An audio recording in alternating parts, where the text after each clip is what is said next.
निश्चित आहे, कितीही काळा कुळकुळीत माणूस नदीवर दिला 4 दिवस धुतला, ब्रँडेड साबणानं धुतला, गोराच झाला. ठेवूरकर झाला का? बोलत जा. वाटलं तर कीर्तन झाल्यावर माझ्या पाकिटातलं थोडं थोडं देते तुम्हाला, पण बोला. तुम्हाला वाटायचं हिनं घ्यायचं ना आम्ही बोलायचं, देते माय बाप, पण बोला. हा बोला बोला. काही मी तुमचं आकड्यान केलं, बोलायचं. हा बरोबर आहे. जे मुळातच दुःखाचं आहे, एखादा काळा कुळकुळीत माणूस नदीवर देऊन 4 दिवस ब्रँडेड साबणाने धुतला, गोरा होतो का? नाही नाही होत नाही. साबणात तेवढी ताकद नाही. त्याचा जन्मच जर काळा आहे तर तो गोरा होणार. मग गोरा माणूस कोळशाने काळा केला, मग काळा होतो का? काळा तो, गोरा तो. मग जिथं गीता वर्णन करतीये, ऊर्ध्वमूलमदशाकम अश्वत्थम प्राहुर्वयम छंदांसी यस्य पर्णानि यस्तम वेदस वेदविद. संसाराचं झाड उलट आहे, जमिनीत पंद्या आकाशात मूळ आहे, ते दुःखाचंच आहे. म्हणून त्या दुःखाचा वास आम्ही तुम्हाला सांगतोय. सासर म्हणजे जिथं पारतंत्र्य आहे, माहेर म्हणजे जिथं स्वातंत्र्य आहे. बरोबर आहे? बरोबर आहे. अरे माझं लग्न झालं नाही म्हणून तुम्हाला विचारते, बरोबर आहे का? हा पारतंत्र्य म्हणजे सासर, स्वातंत्र्य म्हणजे माहेर. आता ज्या माहेराचं सुख सांगता येत नाही आणि ज्या सासरचं दुःख मांडता येत नाही अशी अवस्था आहे. मग एक सासूरवाशीण बाई एका नदीवर जाऊन धुणं धुते, हातानं घरचं तोंडानं गावचं, अशा पद्धतीनं धुणं चालू आहे तिचं. हातानं घरचं धुतीये पण तोंडानं गावचं धुतीये, घराचं धुतीये, धुणं धुतीये मायबाप. बरं का? मग एक मैत्रीण जावी, का ग एवढा आटापिटा चालू आहे तुझ्या जीवाचा? का ग एवढा आटापिटा? काय सांगू म्हणे, काय सांगू म्हणे, तुला काय सांगू? अगं सांगाल तेवढं कमी.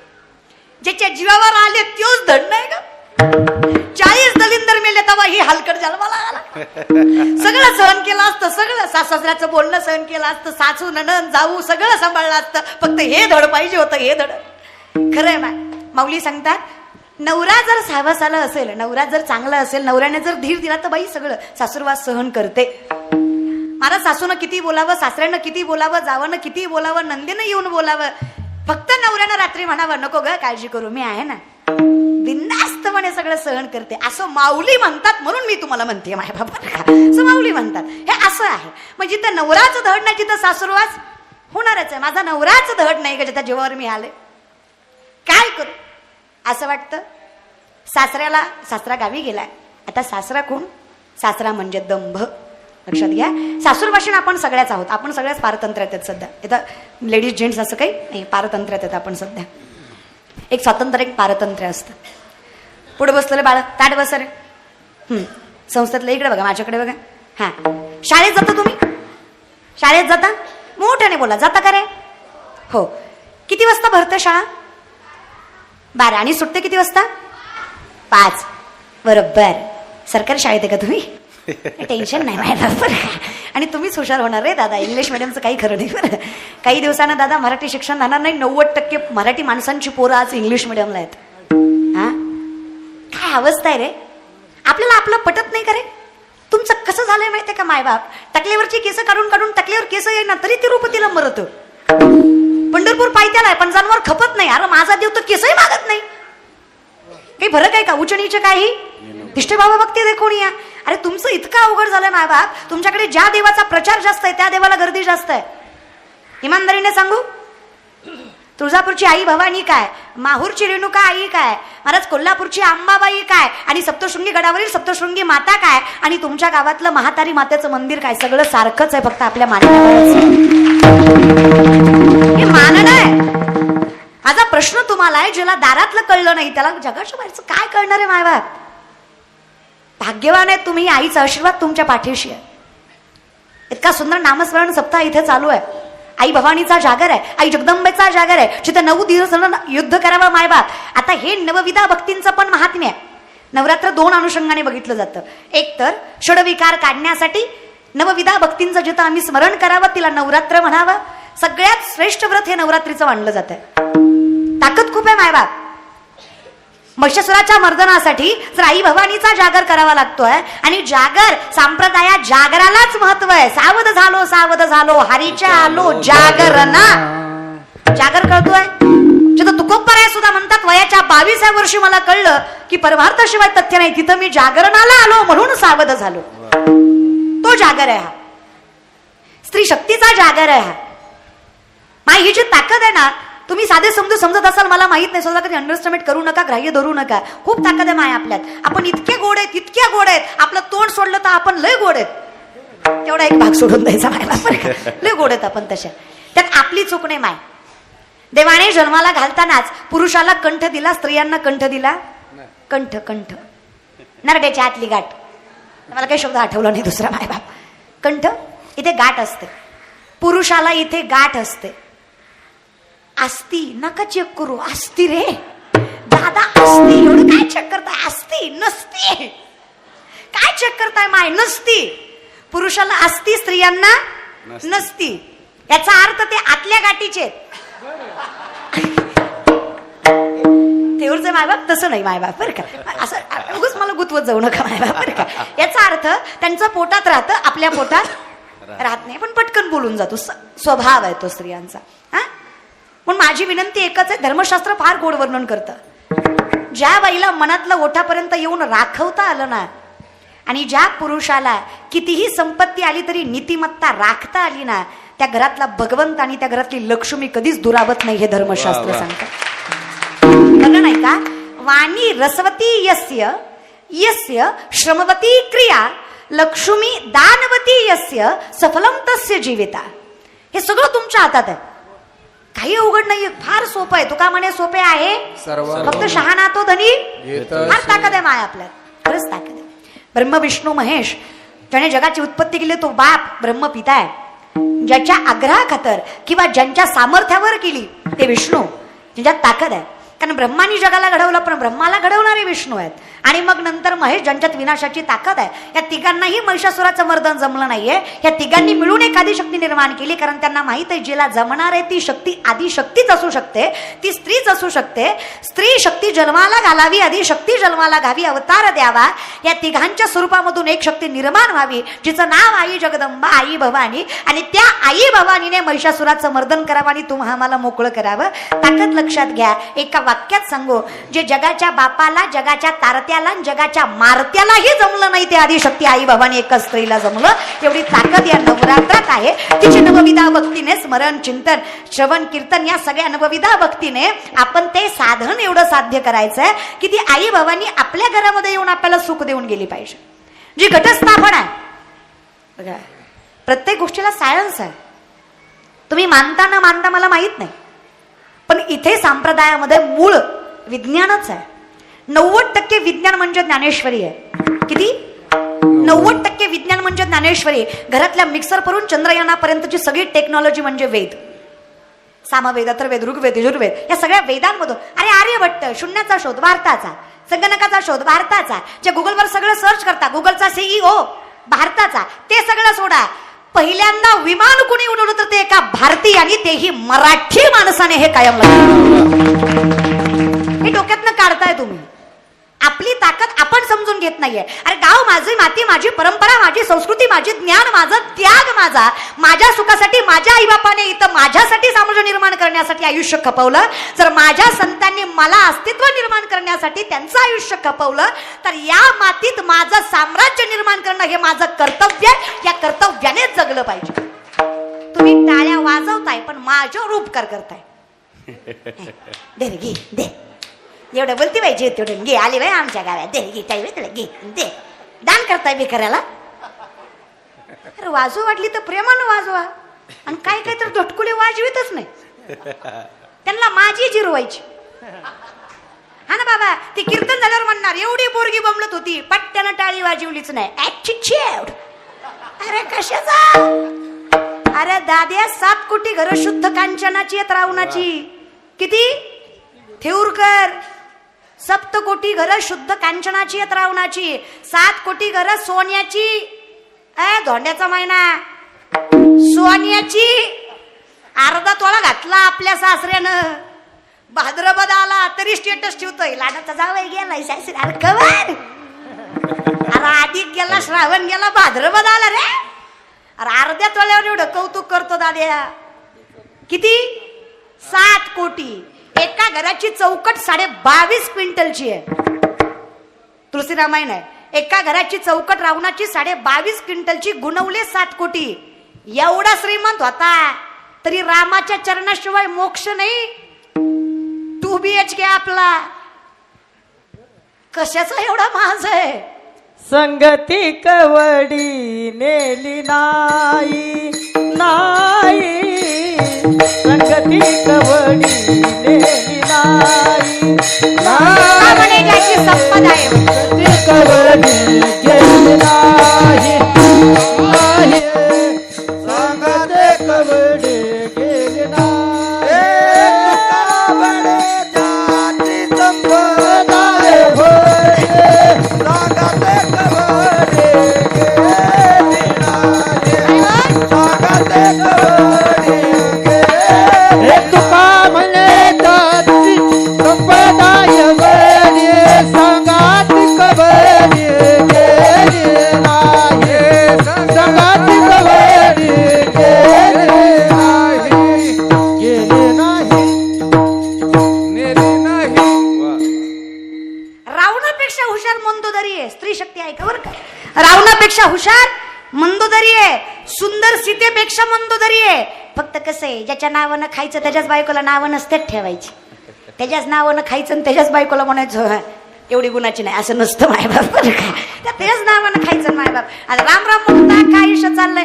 लोक म्हणतात देवाचं नाम काय देतं. अहो लोक आहे तुही महाराज, विनंती माझी कधी कधी नवल आहे. अहो मला सुद्धा माझ्या मित्रमैत्रिणी म्हणतात तुझं वय काय, तू करती काय. अगं तुझ्या वयात मस्त एन्जॉय करायचा, जिने काय हे 4 दिन बाकी हे बेकार दिन मस्त लाईफ जगायची, स्टायलिश राहायचं, मेंटेन राहायचं. फेटा मानती कमर मानती निठल म्हणा निठल म्हणा. आणि रावणाचं एवढं होतं काय करायचं ग तुला. अगं जग ना बाई. आम्ही काही जगत नाही का दादा. काय वाटतं काय देतं काय देवाचं नाव. तुकोबराय म्हणले गाढवाचे घोडे आम्ही करू दृष्टी पुढे.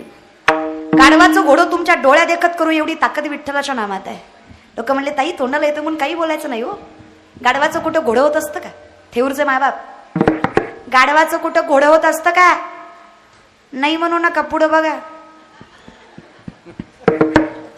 कळलं त्यालाच कळलं.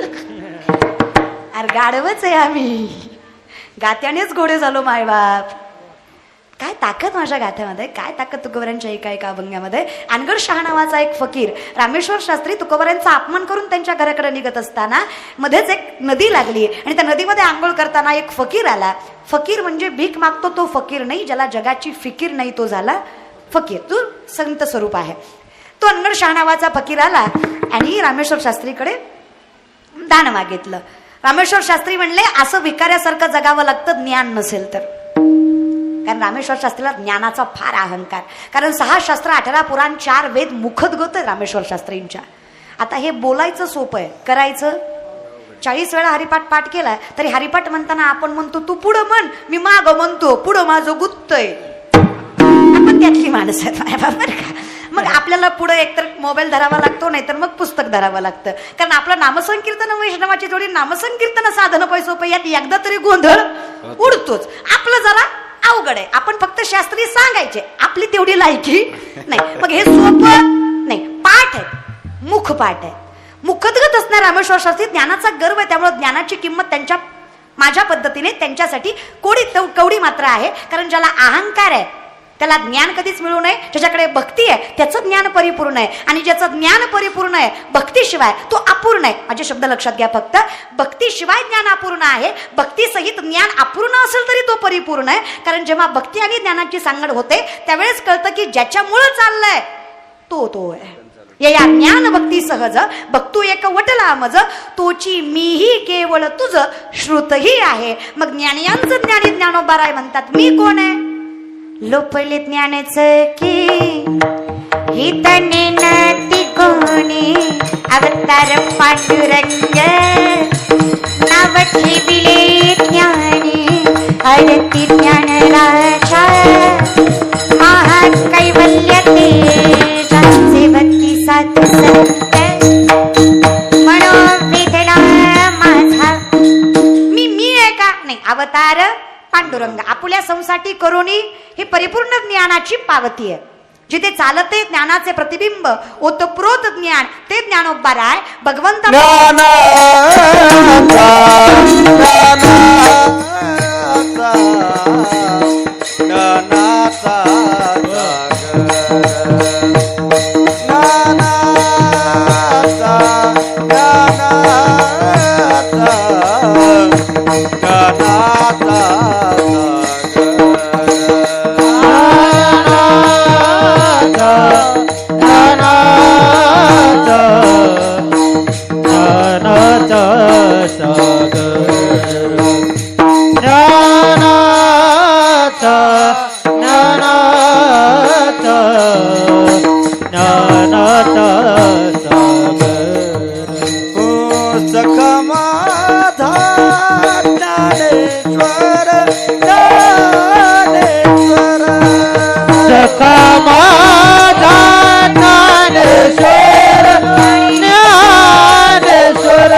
ज्ञानाचा ज्ञानाचा ज्ञानाचा हे ज्ञानाचा ज्ञानाचा ज्ञानाचा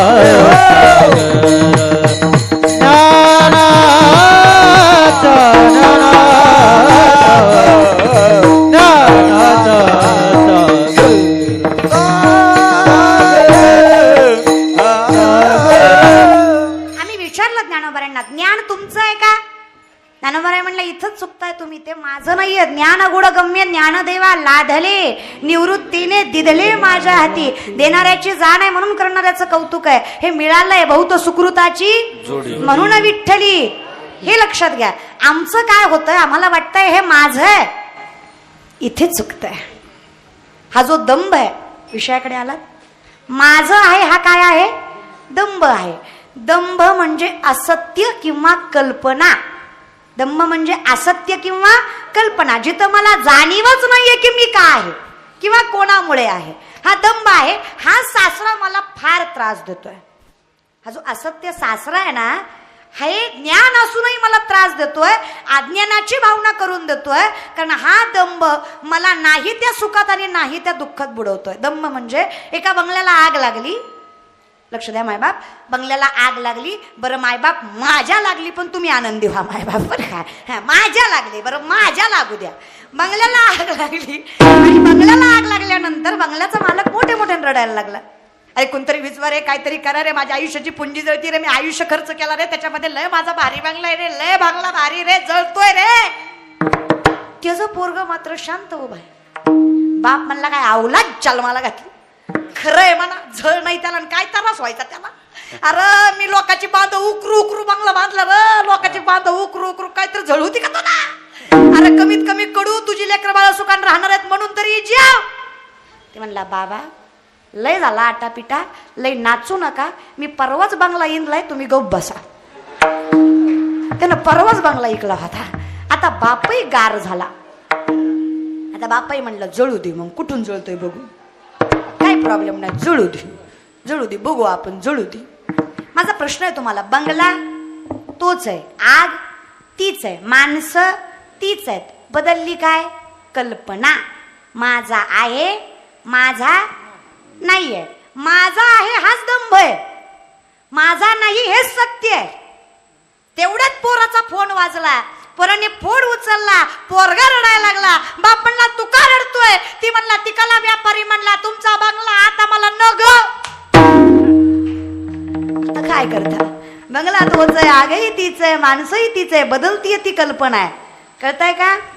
मग जिथे असत्य दुःख देत आहे आणि सत्य सुखावत आहे, लक्षात घ्या. दंभ त्रास देतोय आणि नामचिंतन सुखावत आहे. कारण सत्य, नामाशिवाय सत्य कुणी नाही आणि भगवंताशिवाय आपलं कुणी, हे कायम लक्षात ठेवा. एकमेव सत्य काय असेल तर भगवत नाम आहे, बाकी काहीच नाही. या विषयाकडे मग काय माबाप, हा दंभ नावा शास्त्रात त्रास देतोय. जिथे रामेश्वर शास्त्रीलाही त्या दंभानेच त्रास झालाय की मी फार ज्ञानी आहे. विषयात आहात, मी फार ज्ञानी आहे. फकीर म्हणला तू ज्ञानी अस ना, चल तू या पाण्याच्या बाहेर येऊन दाखव, मी तुला ज्ञानी समजतो. रामेश्वर शास्त्री जसे पाण्याच्या बाहेर यावे त्यांच्या अंगाचा दाह चालू व्हावा. दाह कळतोय? दाह, जशी काही अंगाला आग लागली असा त्रास व्हावा. ताप आल्यावर बघा अंगाचा दाह होतो, तसा दाह व्हायचा. इतका दाह बेकार आहे, जसं एखादा माणूस पेटवावा आणि त्याला त्रास व्हावा तसा त्रास रामेश्वर शास्त्रीला होतोय. अनगड शहा म्हणले ज्ञानाने विझवून टाकवतो दाह, नाही विजत आहे. पाण्यात गेली की आग शांत, पाण्यातून बाहेर आली की आग चालू. तो शेजारचा माणूस म्हणला तुम्हाला जर हा दाह थांबवायचा असेल तर पर्याय एकच आहे, तुकोबरायांचं चरण. ज्या शास्त्रींनी तुकोबरांचा अपमान करावा ते शास्त्री भंडारी डोंगरावर तुकोबरांच्या चरणावर मस्तक ठेवतात. एक अभंग फक्त, काही नाही, फक्त एकच अभंगाचं चरण आहे. काही न लगे एक भावची कारण तुका म्हणे आन विठोबाची. एका शब्दावर रामेश्वर शास्त्रीचा दाह थांबावा. आणि मग रामेश्वर शास्त्री म्हणतात तुकोबराय तुम्ही साधे सुद्धा नाही आहेत, तू किता तुलनेसी ब्रह्म तुकासी मनोनी रामेश्वरे चरणी मस्तक ठेविले आरती तुका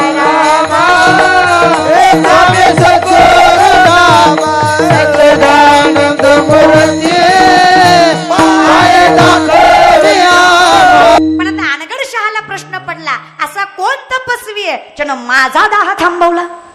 अनगड शहाणा प्रश्न पडला ना. असं कोण ज्ञानी आहे, असा कोण तपस्वी ज्याने माझा दाह थांबवला? अनगड शहा तुकोबरांना भेटतायत. तुकोबरांचे अभंग ऐकून अनगड शहाला सामर्थ्य कळावं तुकोबरांचं. आणि अनगड शहानी तेव्हा तुकोबरांवर एक दोहा लिहावा. तो दोहा असा होता, तुका तुकासे तुकाराम. अनगड शहा लिहितात, तुका तुकासे तुकाराम. तुकाराम आणि राम आणि तुका यात काही फरक? तुकोबरांपासून राम आहे, अहो नीट बोला, रामापासून तुकोबर आहे, दोन्ही सारखंच आहे. हे माऊलींच्या भाषेत सांगायचं म्हटलं तर तुव्हा परस्परे एका नामाचीच अंतरे. मग तुमच्यात आमच्यात फरक काय? काही नाही आहे, ते फक्त असत्य. सत्य एवढंच आहे की माझ्यामुळं तुम्ही, तुमच्यामुळं मी. कळतंय? जिथे मला वाटतंय की माझ्यामुळं मी, तिथं माझा सासरा मला त्रास देतोय. जिथं मला जाणीव आहे की तुझ्यामुळं मी, तिथं मी सत्यात आहे, बाकी सगळा दंभ आहे. हा, मग त्यावेळेस ज्ञानोबा वर्णन करतात, हे सत्य आहे की आपुल्या संसाठी करोनी ठेला. मी तुझ्या जवळ आलो आणि मी काय झालो? देव पहावया, देव पावया गेलो, येथे देव होऊन गेलो, येथे देव होऊन गेलो, येथे देव होऊन गेलो. देव पहावया जायचंय पुढे आपल्याला. गेलो तेथे, इथंच देव झालो तर पुढचं जरा अवघड होईल माझ्या बाप. देव हो नी ठेलो. मग ताकद लक्षात घ्या. अनगड शहा सांगतात, आम्ही विचारलं, अहो असं कसं म्हणता? रामात आणि तुकारामात फरक नाही म्हणता? अहो रामाने काय सेतू बांधला? अहो राम नामाची दगड तरली. त्यावेळेस अनगड शहा सांगतात, तुका तुका से तुकाराम, दो अंग एक नाम, एक का सेतू भंग हुआ, एक का सेतू अभंग. ताकद लक्षात येते. जिथं रामाचा सेतू भंग झाला, तुकारामांचा 4,500 पायऱ्यांचा सेतू आजही आमच्या सारख्या खटनट माणसाला तारतो. आणि लोक म्हणतात देवाचं नाम काय देत? आले का विषयाकडे? दोन्ही अनुषंग लागले. माझ्या प्रश्नाचं उत्तरही मिळालं आणि अभंगाच्या प्रश्नाचं उत्तरही मिळालं. कळतंय ना? जाऊ द्या, माझ्या सुखासाठी तरी होय म्हणा. आता काय करता माझ्या बापर का? बळच म्हणा, पण म्हणा आता होय मनात काय दंभ धर्मात आहे ना. योग याग विधी येणे नो हे सिद्धी, वायाची उपाधी दंभ. माऊली म्हणतात, हे जे तुम्ही तपश्चर्या, अभंग नीट लक्षात घ्या. देवाची द्वारी उभा क्षण भरी, तेने मुक्तीचारी. या अभंगाचा अर्थ असा नाहीये की भगवंताच्या दारात थांबल्यावर 4 मुक्त्या साधल्या जातात. याचा अर्थ असा आहे, माझ्या भगवंताच्या दारात एवढं सामर्थ्य आहे, अरे तुम्ही 4ही मुक्त्या साधायची गरज नाही, फक्त क्षणभर देवाच्या दारात थांबा, एवढी ताकद माझ्या भगवंताला. ही ताकद आहे. मुक्त्या साधणारा परमार्थ आमचा नाही, आमच्यासाठी मुकी नाम हाती मोक्ष. ऐसी साक्ष हरिपाटा इतकं किचकट काही नाही. आता याचाच अनुषंग अजून लावायचा म्हणला तर द्वैताची झाडणी गुरुविन तया कैचे कीर्तन. द्वैत म्हणजे असत्य. असत्य जगणाऱ्या माणसाला, बिनबुडाच्या माणसाला गुरुविन ज्ञान. हे मी माझ्या शब्दात सांगितलं बरं का. बिनबुडाच्या झाडाला, बिनबुडाच्या माणसाला तुकोबरांच्या भाषेत तुका म्हणे येते पाहिजे जातीचे. हा, मग अशा माणसाला कितीही कीर्तन त्यानं लोकांना सांगितली काय आणि लोकांनी त्याची ऐकली काय फायदा? म्हणजे जयाचे आहिक धड नाही, तयासी परित्र पुस्ती काही अहिक. जगणं, अहो ज्याला जगणंच कुणामुळे आहे याची जाणीव नाही, तुम्ही त्याला मोक्षाच्या पापपतनाच्या गोष्टी विचारताय, तुम्ही चुकताय. तुमचा गुरु चुकीचा आहे. शहाणा तो धनी, शिकवणारा धनी. ज्याला मानताय तोही शहाणा पाहिजे आणि ज्याच्यामुळे त्याला मानताय तोही शहाणा पाहिजे. विषयाकडे आलात, आपला अंगाऱ्यावर विश्वास आहे पण बुक्यावर नाही. साले आपण भामट्यांवर विश्वास ठेवतो पण संतांवर नाही. चमत्कारावर आहे पण कृपेवर. ज्ञानोबरांची भिंत चालवली गेली, रेड्यामुखी वेद बोलवला गेला, तुकोबरांचा गाथा तरला, जणीत जातं जगाच्या मालकाने ओढलं, नातांच्या घरी कावडीनं पाणी वाहिलं, तुकोबरांची गुरं राखली. अहो सखुबाईसाठी सखुबाई झाला, मुक्ताईसाठी सुद्धा आला. ही ताकद, याला चमत्कार म्हणायचं नाही, हे माझ्या संतांच्या तपश्चर्याचं फळ आहे, जे पांडुरंगाने कृपा म्हणून त्यांच्या पदरात टाकलं. माऊलींच्या भाषेत सांगायचं म्हणलं, तशी जसेची वाट न पाहता वैसेची गावानं येता, बाळपणीच सर्वज्ञता वरी तयाते, वरी तयाते, वर आशीर्वाद तयाते. कुणाला तारतात? जे बिनबुडाचं स्वीकारत नाही, देव त्यांना आशीर्वाद देतो, फक्त स्वीकारलं मूळ पाहिजे. मग आता जिथं मूळच दुःखाचं आहे, तो सासरा मेल्याशिवाय पर्याय नाही.